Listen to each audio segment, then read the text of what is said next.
Hello everyone, कैसे हो आप सब लोग। उम्मीद करती हूँ सब लोग ठीक ठाक होंगे। स्वागत है आपका मेरे चैनल पे जिसका नाम है अमायरा एंड बंशु। तो दोस्तों, मैं फिर से सपना के लिए एक वीडियो लेकर आई हूँ। पिछला वीडियो आपने देखा होगा कि सपना ने एक्सपायर्ड दवाई खा ली थी। तो मैंने उस दवाई को लेकर, उस चीज़ों को लेकर, उस पूरे हादसे को लेकर मैंने एक वीडियो बनाया था। तो मैंने उस बात को वहीं पे ख़त्म कर दिया था कि ऐसा नहीं होना चाहिए और ये किसी के साथ भी हो सकता है, क्योंकि ये एक लापरवाही हो सकती है। जहाँ जहाँ एक फिर मतलब कहते हैं ना कि जब इंसान का दिमाग नहीं ठिकाने पर रहता है तो ये सारी चीज़ें हो सकती हैं। और कई बार बहुत सारी चीज़ें ऐसी हो जाती है। ये तो दवाई थी, हम लोग पैकेट फूड होता है ना, तो उसको भी हम कई बार ना मतलब ऐसे बिना देखे बिना चेक करे, जैसे कोल्ड ड्रिंक वगैरह कोई चीज़ें होती है वो हम बिना चेक करे मतलब कई बार खा लेते हैं। ठीक है, ये मतलब हमारे दिमाग से ये चीज़ें कई बार निकल जाती है कि हमें उसकी एक्सपायरी चेक करनी है, हमें उसको देखना है कि ये कितने टाइम पहले बनी थी और कितने टाइम बाद तक ये सेफ़ रहेगी। तो ये चीज़ें मैंने सारी मतलब बताई थी पिछली वीडियो में। तो उन चीज़ों में मतलब वो चीज़ें मैंने वहीं पे छोड़ दी थी, भाई ये किसी के साथ भी हो सकता है। लेकिन अब मैं जो सोशल मीडिया पर देख रही हूँ, जो रिएक्शनिस्ट जो रिएक्शन दे रही है, जो कुछ चीज़ें हो रही है, जो सपना के बारे में कुछ चीज़ें निकल के ऐसे ही बाहर आ रही है, अफवाहें जिसको बोल सकते हैं हम लोग, अफवाहें जो बाहर निकल के आ रही है कि सपना, पहले तो मैं आपको बता दूँ कि फ़ैन चल रहा है, भाई गर्मी लग रही है, बिना फ़ैन के वीडियो नहीं बनती। तो सपना के लिए ना बहुत सारे जो अफवाहें जो उड़ रही हैं, उनमें से एक अफवाह ये है कि सपना जो है वो बिल्कुल झूठ बोल रही है, उसको कोई एलर्जी नहीं हुई थी, उसने कोई भी मतलब एलर्जिक वाली जो दवाई थी, जो एक्सपायर्ड दवाई थी वो नहीं खाई है, बल्कि उसका कोई अबॉर्शन हुआ है। ठीक है, और उसको छुपाने के लिए ये सारी चीज़ें रची गई। मतलब इस तरह की अफवाहें जो निकल के बाहर आ रही हैं। तो वही मैं चीज़ों को देखो, मैं यहाँ पर आप सबको क्लियर तो नहीं कर सकती क्योंकि ना तो मैं वहाँ पर थी, ना तो मैं वहाँ पर हूँ। मैं जिन चीज़ों को, मैं सपना की जर्नी को देखकर ये सारी चीज़ें आप लोगों के साथ मतलब बिल्कुल शेयर कर सकती हूँ अपने हिसाब से, अपने एक्सपीरियंस से, कि ऐसा कुछ भी नहीं है। ठीक है, और जो लोग ऐसी गंदी अफवाहें उड़ा रहे हैं ना, वो लोग खुद ही ऐसे होते हैं। वो लोग सिर्फ अपने मिशन पर अटे हुए हैं, अपने मतलब टास्क पर अड़े हुए हैं कि हमें किसी तरह से सपना को गिराना है और किसी तरह से भी मतलब हर बात पे उसको जज करना है। ठीक है, तो ऐसा कुछ नहीं है भाई। ऐसा अगर होता तो सबको दिखता। और हाँ, अगर सपना की लाइफ में कोई अगर इंसान आ जाए, ठीक है, तो हम सबको खुशी होगी कि उसके लाइफ में कोई इंसान आया है और वो आगे बढ़े। ठीक है, लाइफ बहुत बड़ी भी है और एक ही झटके में ख़त्म भी हो जाती है अगर ऐसी लापरवाही हो तो सपना का एक वीडियो आया था जिसमें आप सबको पता है, पहले एक शॉर्ट वीडियो आया था, उसके बाद फिर सपना ने वो सारी बातें क्लियर करी कि आखिर क्या हुआ था क्या नहीं हुआ था। कि उसने एक गलत टैबलेट ले ली थी, मतलब माइग्रेन की दिक्कत है उसको, वो तो ऑब्वियसली होगी ही, है ना। जिसके साथ इतने बड़े बड़े हादसे हो चुके हैं, उसको माइग्रेन का, डिप्रेशन का, उसको हर एक चीज़ मतलब हो सकती है, क्योंकि उसको ज़िंदगी जीनी है ना। तो उन सारी चीज़ों को बुलाया नहीं जा सकता, उन सारी चीज़ों को साथ लेके ही चला जा सकता है। और छोटे 2 बच्चे हैं तो उनके लिए तो जीना पड़ेगा ही। इन सारी चीज़ों को लेके जियो, चाहे इनको छोड़ के जियो। ठीक है, तो बात कर लेते हैं कि अब उनका उसके बाद कोई और वीडियो नहीं आया। ठीक है, तो सबको ये मुझे तो खास करके ये लग रहा था कि सपना ने अपना जो भी मतलब था दवाई वाला जो रिएक्शन था उसको दिखाया, उसके बाद खुद से मुंह से बोल के वीडियो बना रही है तो वो ठीक हो गई होगी। लेकिन अभी भी वो ठीक नहीं है पूरी तरह से।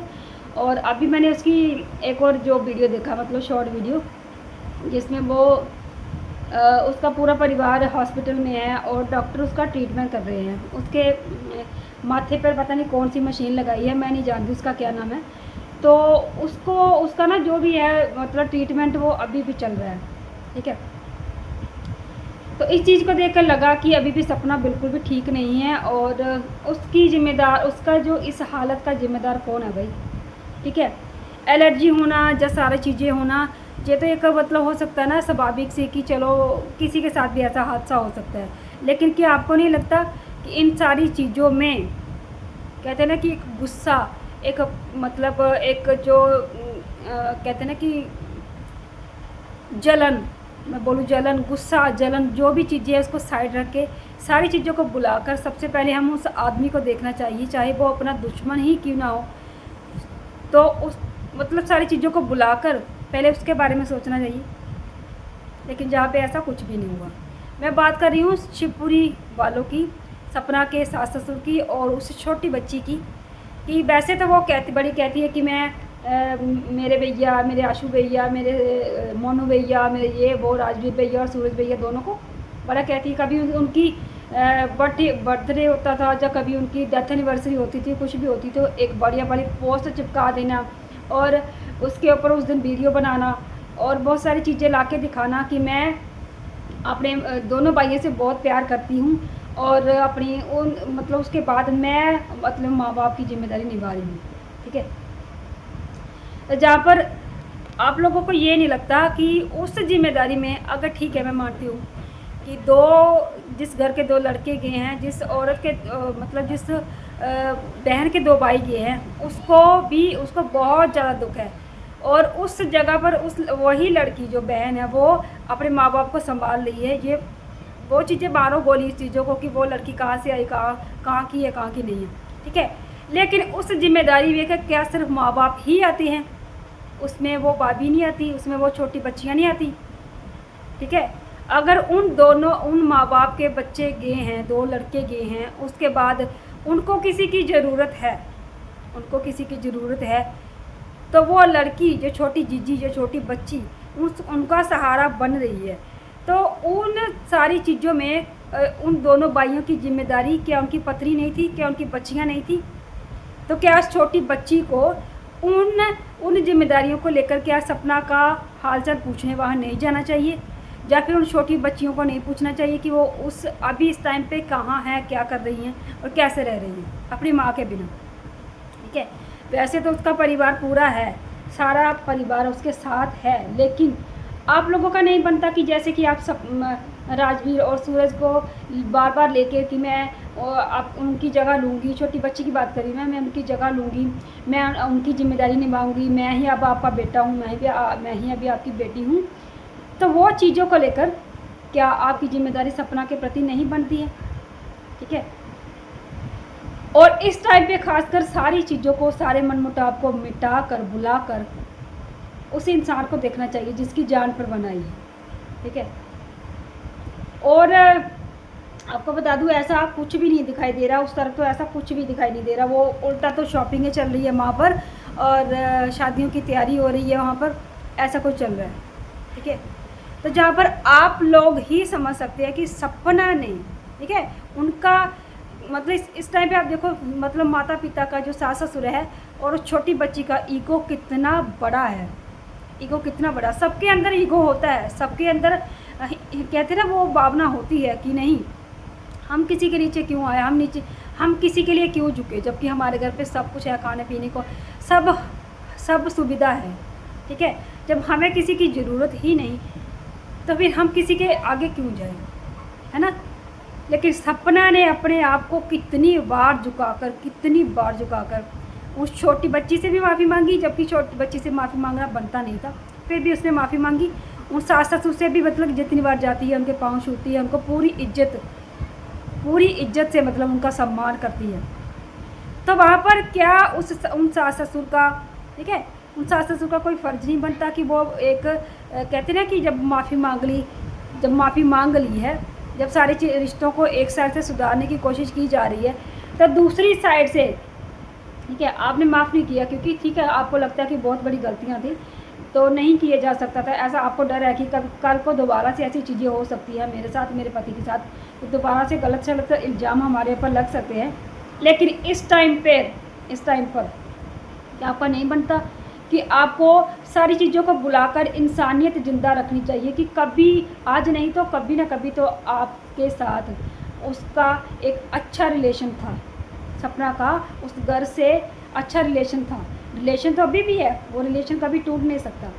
लेकिन इन सारी चीज़ों को साइड में रखकर इस टाइम पर कहते हैं ना कि हारी बीमारी में जो कोई भी इंसान जो पिछली चीज़ों को सारी मतलब बुरी चीज़ों को बुलाकर अच्छी चीज़ों पे फोकस करता है कि चलो छोड़ो उन चीज़ों को, तो उस चीज़ पर जाके चलो हमें क्या है, हम कौन सा इनको ठीक करके आ जाएंगे, लेकिन एटलीस्ट ये होगा कि हम उसका हाल चाल ले लें। ठीक है, इंसान नाराज़ तब तक होता है जब वो इंसान मतलब आपके आगे झुका नहीं है, आपको वो कुछ समझता नहीं है, जब तक आपको वो मतलब दुश्मनी पूरी तरह से निभा रहा हो। लेकिन वो कोई दुश्मनी नहीं निभा रही थी, पहले भी उसने सही बोला था, अब भी वो सही है। ठीक है, भले ही कोई माने ना माने, लेकिन फिर भी उसने उस चीज़ के लिए माफ़ी मांगी। और आज उसकी जो हालत है, ठीक है, कहीं ना कहीं अगर वो सपना के सास ससुर वहाँ पर जाए, हो सकता है 100 में से 40% उनके जाने से ही फ़र्क पड़ जाए, मतलब वो ठीक हो जाए। कहीं ना कहीं वो अंदर से टूटी हुई है, अभी भी टूटी हुई है, बहुत बार जुड़ती है, बहुत बार टूट जाती है। लेकिन यहाँ पर आप लोग देख लीजिए, शिवपुरी वाले तो ऐसे रिश्तों को एकदम से मतलब नकार देते हैं। कई बार तो कहते हैं कि जब बेटे भी कई बार अपने माँ बाप को बोल देते हैं, लेकिन माँ बाप कभी भी बच्चों को नहीं बोलते। यहाँ पर बहू की बात है इसलिए, ठीक है, यहाँ पर बहू की बात है। बहू तो हमेशा से बुरी होती ही हैं, लेकिन आपकी बहू जो है ना, वो आपके बेटों से भी बढ़कर है। ठीक है, क्योंकि वो बेटे अभी इस टाइम पर नहीं हैं, वो बेटे इस टाइम पर नहीं हैं, और जहाँ पर बहू है वहाँ पर बहू ही रहेगी, कोई और नहीं बन सकता, चाहे कोई कितना भी कहीं से भी आ जाए। ठीक है, और ख़ासकर दूसरी बड़ी बात कि उसके पास आपके दोनों बच्चों की निशानियाँ हैं। तो कहीं ना कहीं मुझे लगता है कि शिवपुरी वाले जो परिवार को वहाँ पर उनकी सपना को देखने के लिए जाना चाहिए। आपको क्या लगता है, आप लोग भी बताना। और इस जो पूरी चीज़ को, पूरे हादसे को किस तरह से दुनिया डिस्क्राइब कर रही है और कौन कौन उसको जज कर रहा है, तो वो भी आप लोग देख लीजिए किस तरह से उसको मतलब सोशल मीडिया पर होने का एक मतलब गंदा जो मतलब उसके साथ व्यवहार किया जा रहा है। तो चलिए, हम लोग हमेशा से सपना के साथ हैं और दुआ करते हैं, ब्लेसिंग देते हैं उसको कि सपना जल्दी से जल्दी ठीक हो जाए और अपने बच्चों के बीच में जाकर बैठे। तो चलिए, इस वीडियो को यहीं पर करते हैं एंड मिलती हूँ नेक्स्ट वीडियो में। तब तक के लिए बाय बाय।